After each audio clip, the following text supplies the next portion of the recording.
Que le Père soit glorifié. C'est toujours pour moi, votre frère, un grand plaisir de venir vous parler. Donc avant de commencer, je dis d'abord toute la gloire au Dieu véritable, au Père, au Créateur de toutes choses, lui seul qui contrôle mon être et mon mouvement. Et aussi une mention très spéciale et un double honneur à la personne du premier-né, le Christ de Dieu, le Seigneur et Sauveur, le Moshiach du Père.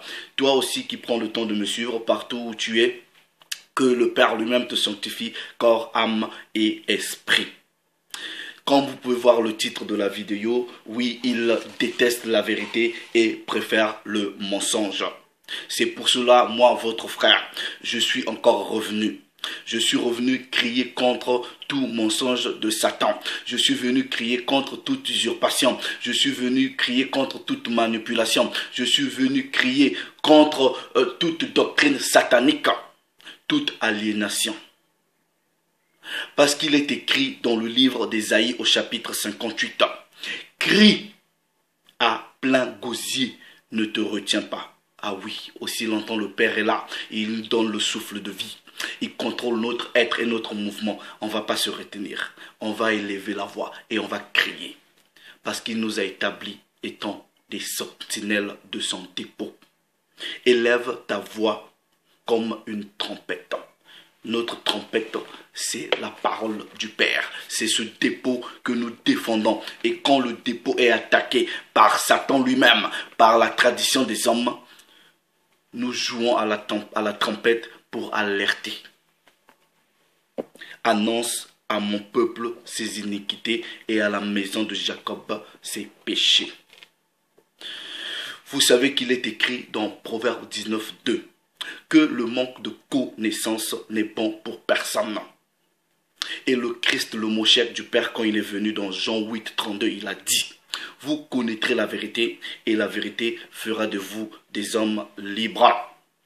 Donc, pendant cette vidéo, nous allons coller les préceptes, ok, dans le but de vous faire comprendre que déjà, que la plupart des gens ne connaissent pas le Dieu véritable, la plupart des gens ne connaissent pas le Christ ne les connaît pas, la plupart des gens ont cru aux mensonges, ok, la plupart des gens sont ennemis de la vérité. Mais à la fin de cette vidéo, je prie que le Père véritable, par sa sagesse, ok, t'ouvre les yeux, parce que vous devrez connaître cette vérité-là, oui. Vous devrez la connaître. Vous voyez aujourd'hui dans toutes les religions, spécialement le christianisme actuel est une usurpation. Le christianisme actuel n'a rien à voir, ok, avec les premiers disciples qui avaient le vrai message, qui connaissaient le Dieu véritable, qui connaissaient le vrai Christ et qui avaient reçu le vrai esprit et qui avaient l'évangile véritable. Le christianisme actuel, c'est juste le paganisme. C'est juste le paganisme. Vous voyez par exemple aujourd'hui, si vous marchez, aujourd'hui c'est dimanche, non? Vous partez dans plusieurs églises, vous allez les voir en train de dire, oui, c'est la fête des mamans, les mamans, venez, venez, on va prier pour vous. Oui, ils vont faire ça. Ils vont chercher quelques écritures en dehors du contexte, faire des prêches, soi-disant, sur les mamans. Je dis, vous avez reçu un esprit de religion, vous êtes maudits. Qu'est-ce que les traditions des hommes ont à voir avec les choses de Dieu? Nous allons aller premièrement dans le livre d'Osée au chapitre 4. Ça, c'est le verset préféré des chrétiens. C'est l'un des versets le plus adulé des chrétiens. Mais la plupart d'eux ne comprennent pas ce verset-là. Je dis et je pèse les mots parce que nous disons ce que nous savons. Vous voyez dans Osée 4, 6. Les chrétiens, souvent, ils disent seulement « Mon peuple périt par manque de connaissance ». Il s'arrête là. Ok? Il s'arrête là. Mon peuple périt par manque de connaissance. Ils n'ont jamais fini le verset en entier. Ils n'ont jamais su c'était quoi ce manque de connaissance. Mais aujourd'hui, par la puissance véritable du Père lui-même, on va vous expliquer c'est quoi ce manque de connaissance. Aux Œufs, au chapitre 4 du verset 6, version de la Bible, Louis II 10-19, il est écrit: mon peuple est détruit, virgule, parce qu'il lui manque la connaissance. Point. Le verset continue. Puisque tu as rejeté la connaissance, je te rejetterai et tu seras dépouillé de mon sacerdoce. Donc le Père ici était en train de parler à son peuple choisi, à qui il avait remis le sacerdoce, c'est-à-dire la prêtrise, les choses de Dieu. Il dit, puisque tu as abandonné, tu n'as pas aimé la connaissance, je vais enlever ce sacerdoce-là. Et c'était quoi cette connaissance? Puisque tu as oublié la loi de ton Dieu, j'oublierai aussi tes enfants. Ah oui, ce manque de connaissance-là, c'était la loi. La loi qu'on ne vous enseigne pas dans le christianisme. Ou dans le christianisme actuel, on vous a menti que oui, la loi elle est finie. Un mensonge. Le Christ, quand il est venu, il est dit qu'il est venu non pas pour abolir la loi et les prophètes. Il était venu pour accomplir. Oui. Il y a au moins plus de 600 et quelques lois. Ce que le Christ est venu, il n'a pas aboli, mais il a juste changé ou transformé les lois cérémonielles ou les lois sacrificielles. Ça s'arrête là. Il y a les lois diététiques. Qu'est-ce que vous devrez manger? Qu'est-ce que vous ne devrez pas manger? Comment s'habiller? Toutes ces lois-là sont d'actualité. Et oui, le manque de connaissance n'est bon pour personne. Non. Et maintenant, vous voyez le peuple véritable à qui le Père avait remis le sacerdoce, ok, la connaissance de la loi, ok, la prêtrise. Ils n'ont pas respecté la loi. Ils n'ont pas respecté la loi. Donc quand la parole dit mon peuple périt par manque de connaissance, cette connaissance-là, c'est la loi. Cette connaissance-là, c'est la loi. Deutéronome chapitre 28. Ok, à partir du premier verset, il est écrit: si tu obéis à la voix de l'Éternel, ton Dieu, en observant et mettant en pratique tous ces commandements que je prescris aujourd'hui, ton Dieu te donnera la supériorité sur toutes les nations de la terre. Et on vous cite toutes les bénédictions. Mais ce peuple-là s'était détourné de la loi. À partir du verset 14, ok, on dit, à partir du verset 14, on dit, à partir du verset 13, ok, non, à partir du verset 15, il est écrit, mais si tu n'obéis pas à la voix de l'Éternel ton Dieu, si tu n'observes pas et ne mets pas en pratique tous ces commandements et toutes ces lois que je te prescris aujourd'hui, voici toutes les malédictions qui viendront sur toi et qui te seront en partage. Je vais seulement prendre une seule malédiction, ok, qui va cadrer avec le but de cette vidéo.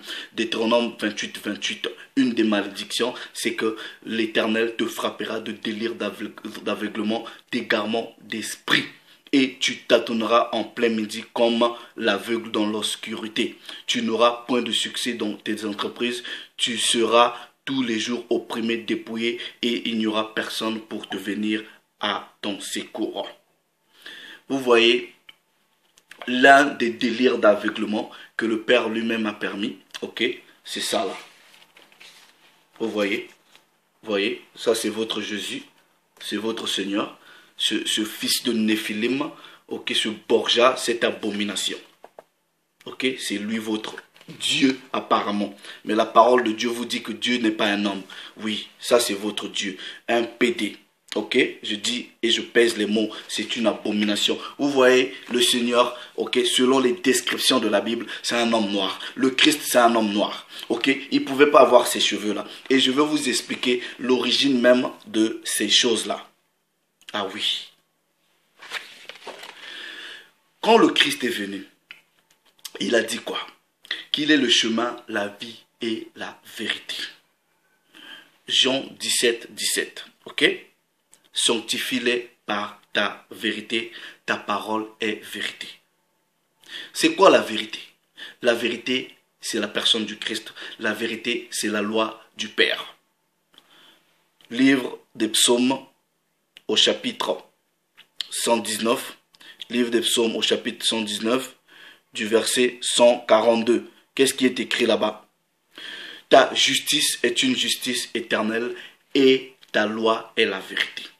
Je dis à tous ceux qui se disent chrétiens, aussi longtemps vous n'allez pas respecter la loi de Dieu, ok, vous ne serez jamais dans la vérité. Oui, le christianisme actuel vous a égaré. Le christianisme actuel et toute autre forme de religion, c'est la grande porte. Quand le Christ est venu, il a dit, il y a deux portes. Il dit, il y a une porte étroite et il y a une porte large. Plusieurs personnes vont suivre la porte large.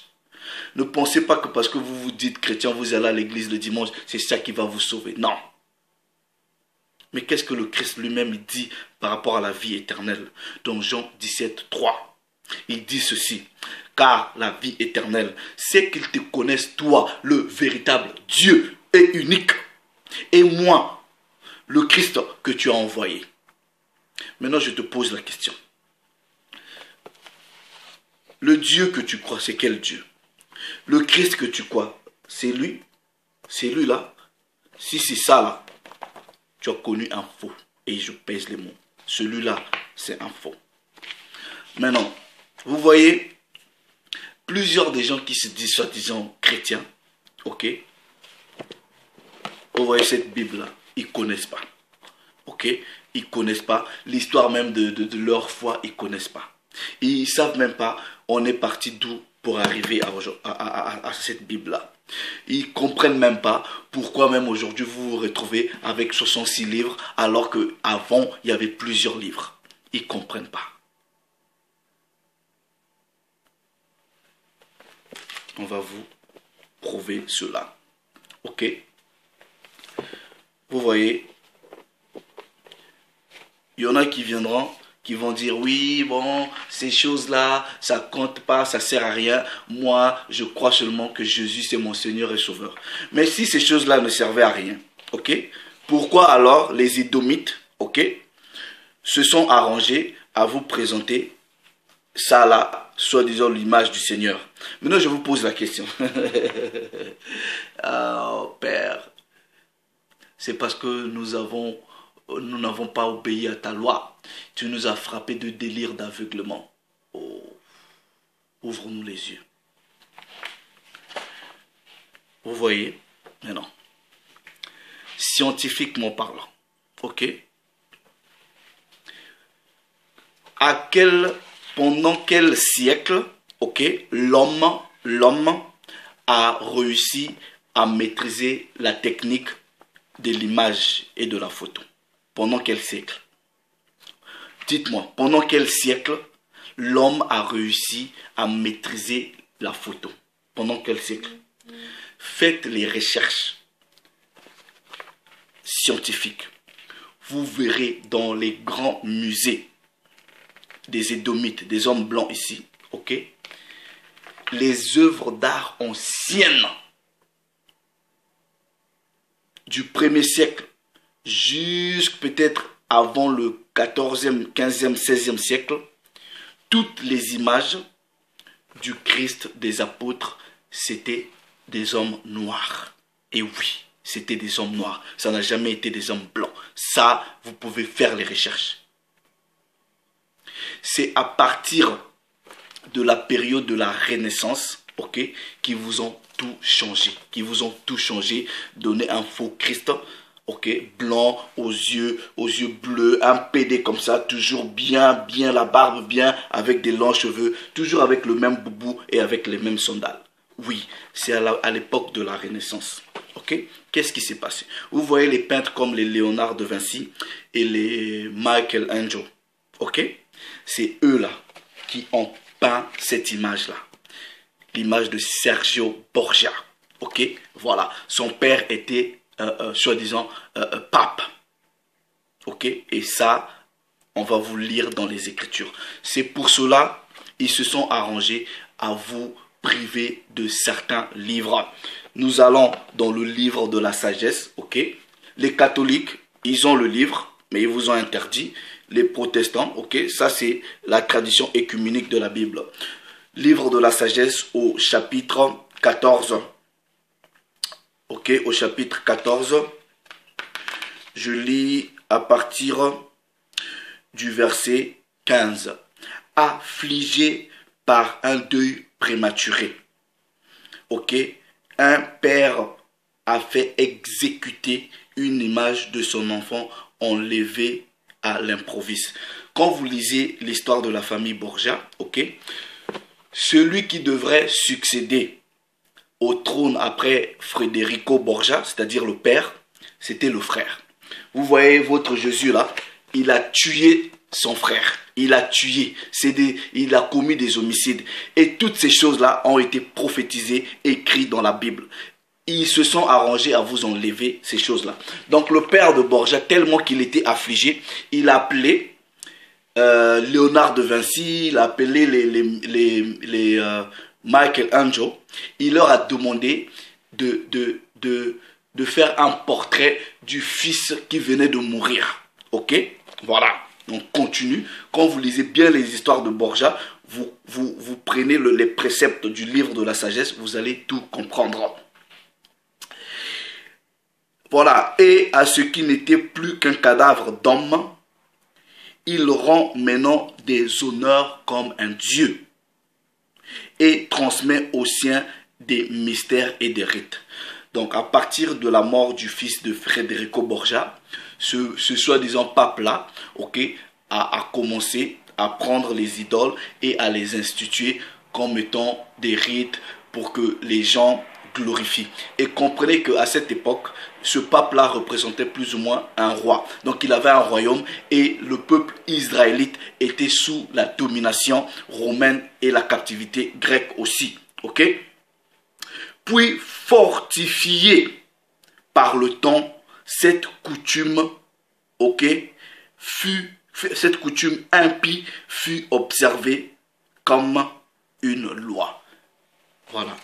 De l'image, ok, ce fut observé comme une loi, une coutume impie que dans son royaume, il a imposé aux gens. Regardez ceci. De même encore, sur l'ordre des souverains, les images taillées devinrent l'objet d'un culte. L'image là, de soi-disant Jésus, est devenue l'objet d'un culte. Comme on ne pouvait honorer ceux-ci en leur présence à cause de la distance, on reproduisit leur apparence vue de loin. Et on fit faire une image visible du roi vénéré, Sergio Borgia. Ok? César Borgia, pas Sergio. Ok? Afin de témoigner une adulation empressée à l'absence comme s'il était présent.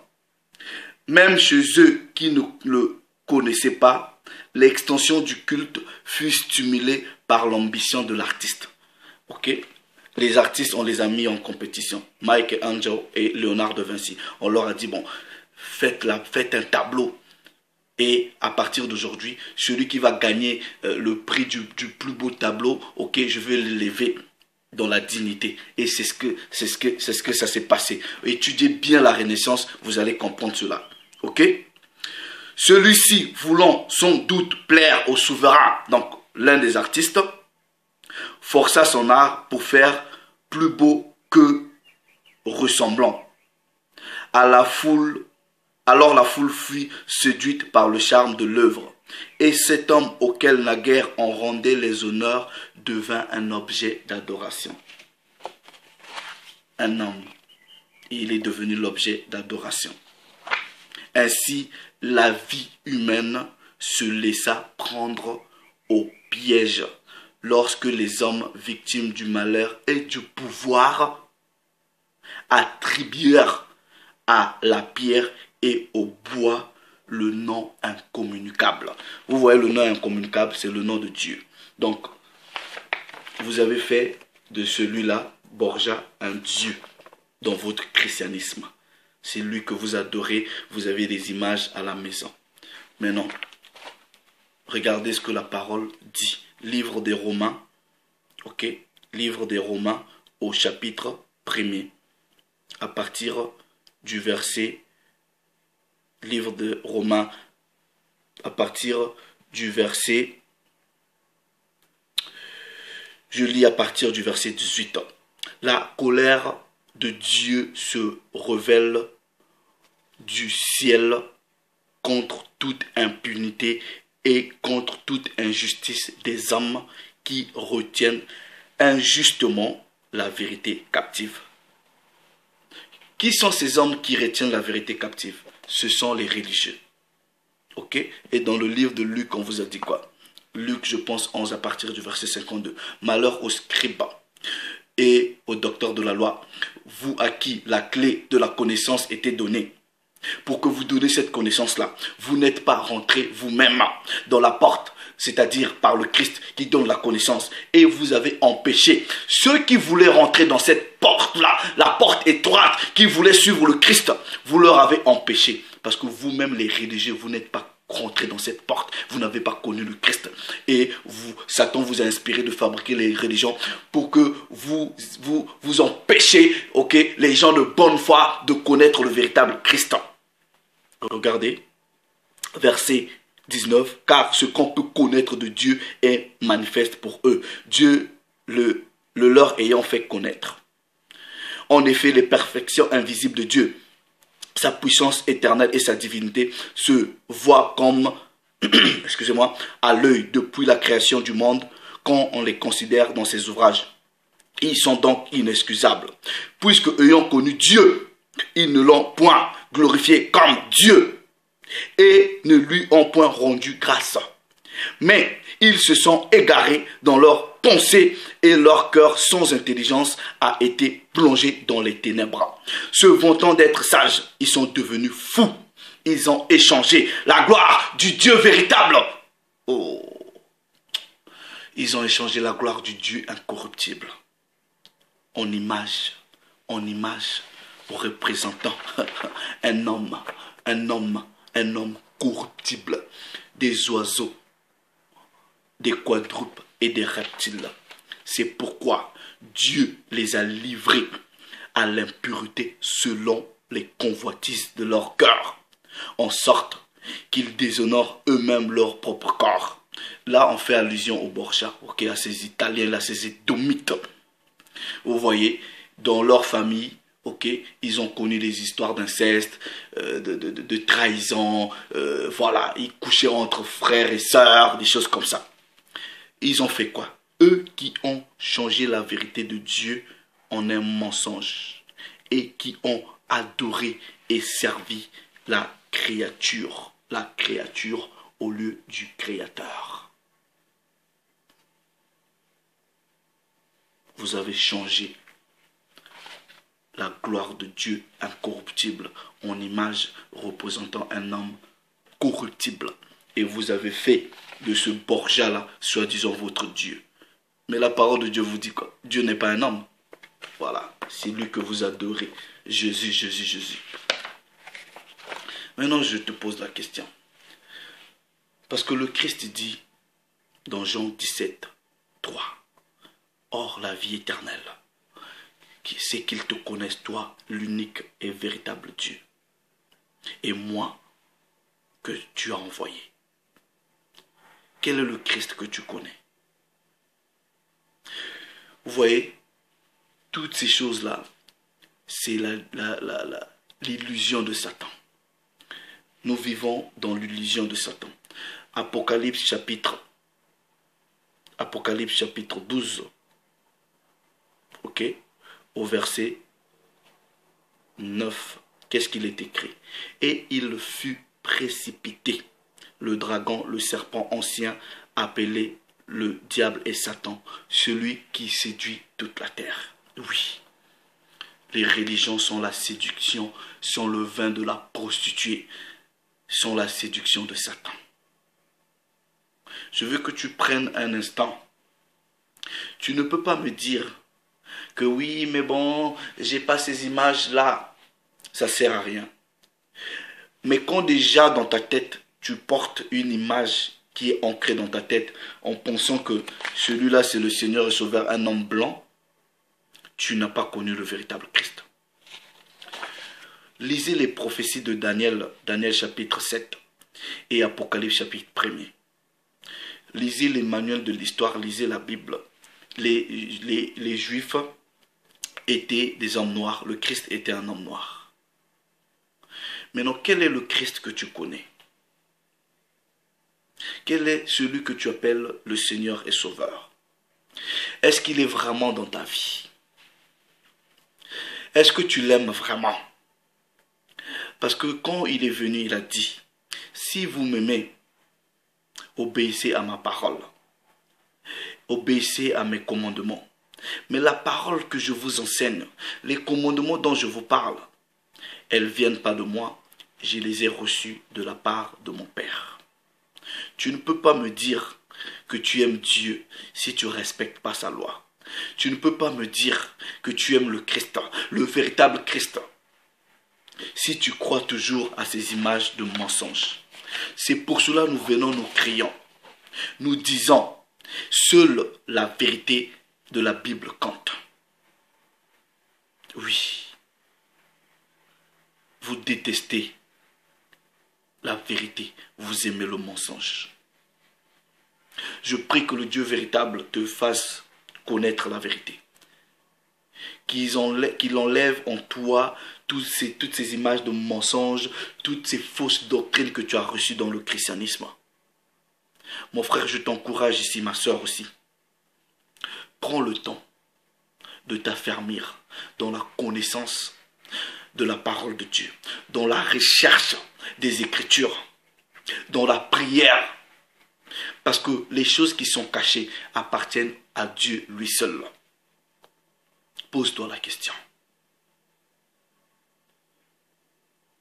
Quel est ton degré de connaissance de la parole de Dieu?